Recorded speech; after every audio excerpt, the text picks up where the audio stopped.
I'm Stephen Shuckman. I'm the Superintendent of Planning and Design for Cincinnati Parks.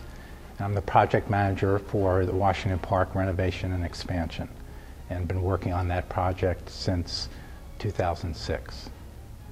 The park is growing from 6 acres to 8 with the expansion, and when it reopens its doors, so to speak, it's going to have lots of new features. It's going to be totally renovated.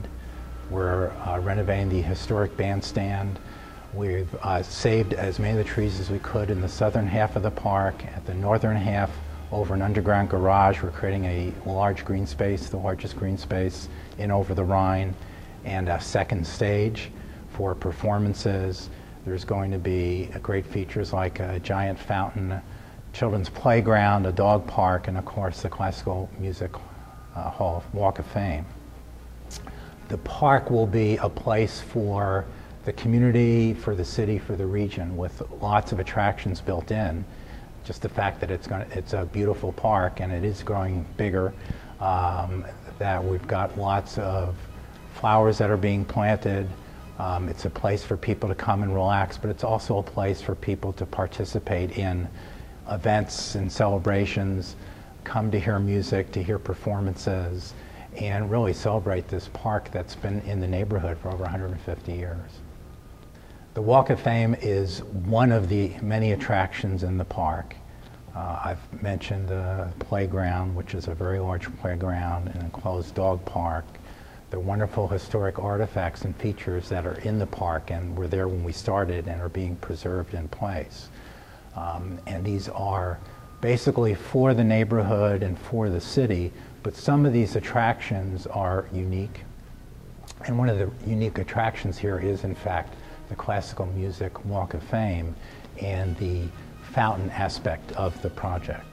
The fountain is a large interactive fountain, and it's a place for people to watch the performances of the music and the water and the lights all interacting, so that it is a performance in itself. It's also a place for children of all ages to come and play in the fountain. There'll be over 100 water jets. There'll be a number of water features and what's going to be a very large fountain. Part of the design of the park, the intent is to draw people into the park with programming, with features, with events. So the concept of the Classical Music Walk of Fame plays into that very nicely. It's one more reason for people to come into the park, and we believe because it's not just unusual but in fact unique, that it's going to draw visitors from outside of the city and from outside of the region. Some of the design of the park is actually based on the concept of music, so that the paving patterns at the fountain reflect sound waves. And it's as if visually set in concrete and in granite, you can see sound waves emanating from the new stage we're building and from the bandstand. And where these sound waves come together is where the fountain is. Also, there's a plaza on the Elm Street side of the park opposite the front door of Music Hall.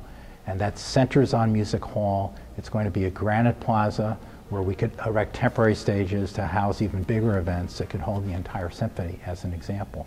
But also woven into the fabric of the plaza are going to be the names of the inductees in the Classical Music Hall of Fame, so that current inductees will be inscribed in the stone of the plaza, and then future inductees will be inscribed in the stone in the future, so that every inch of the park has a story to tell, and part of that story, in fact, is about classical music.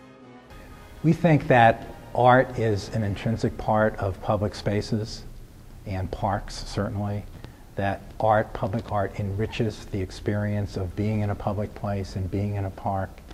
And it's not just an added feature, but it's really part of the park, part of the park infrastructure.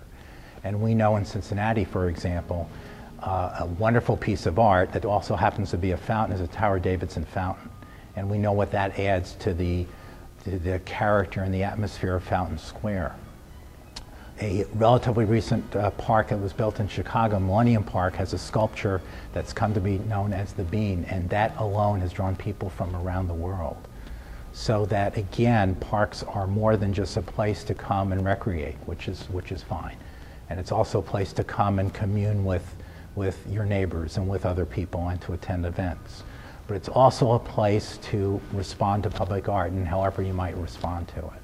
So we think, again, that it's intrinsic to quality public spaces to have quality public art as part of those spaces.